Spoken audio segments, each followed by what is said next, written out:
Hi there and welcome to another one of our videos. So my name is Tim, I'm one of the online physiotherapists, and today we're going to be looking at shin splints. If you're not sure if you have shin splints and you need a specific diagnosis and a bespoke action plan, head across to our website to see one of our specialist physiotherapists. It's theonlinephysiotherapist.com. Apart from that, this is some general advice which we think would help you immeasurably if you are suffering from shin splints. So shin splints is ultimately micro fractures at the front of the tibia. The tibia runs just down here. It's this bone at the lower leg. Often alongside with that comes some injury to the tibialis anterior muscle just here. It gets tight and it gets weak and it gets painful. So the first thing that we would say is get off that concrete. So invariably it's cued by lots of people who haven't run in a while and they start running. It's cued by people who are overweight, and it's also cued by people who, like I said, start running on concrete, but also have poor trainers. So make sure that you look at your trainers for signs of wear and tear, making sure that they're fully supportive for you and good cushioning.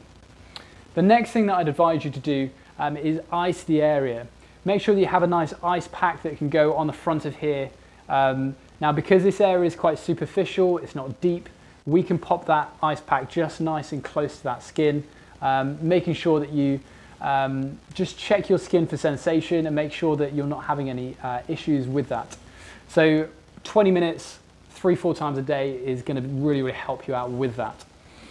The next thing that we've mentioned is that this muscle gets quite tight.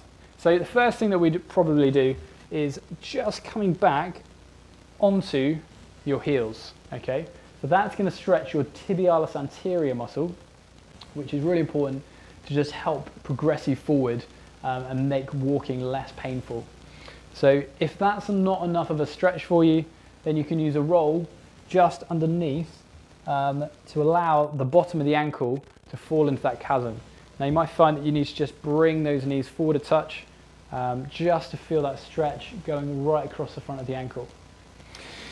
So onwards from that, foam rolling your tibialis anterior might be the best next step. So making sure that you're not in a specifically acute phase, but this is really going to help just with that muscle tension release. Those muscles around the tibia, which has got micro fractures in it, is going to be clinging on for dear life to try to protect that problem area. So working into that area, the tibialis anterior is really going to help you release some of that pain. So going nice and gently, ease in nice and gently, okay? But you want to be starting off just like this, okay? Making sure that you get the outside of that leg, okay? So you might need to go side on to get that. So once you've managed that, you can then start to use a bit more of your body weight as you go back and forth, making sure that you go nice and slowly, okay? You can even add on the top leg just to increase that weight as well. So coming up in that position there. So the next thing that I would say is make sure that you build your distance back up incrementally, really importantly to avoid any exacerbation of that problem that you are experiencing and that's taking you off your feet. Now the final thing to get you back to where you need to be is eccentric strengthening of that muscle here. So we've already mentioned it's got tight and it's got injured, and along with that it's going to have gotten weak. So the best way, instead of just cracking back on with your running or even working concentrically that muscle here, so what we're going to do is something called eccentric. So you're going to grab a TheraBand, which is going to be lashed to something, just popping it over both feet here, okay? Now what we're going to start is the left foot. So the right foot is going to be our injured foot, and what we're going to do is left foot up, right foot up, okay, left foot down, right foot down. So left, right, left, right.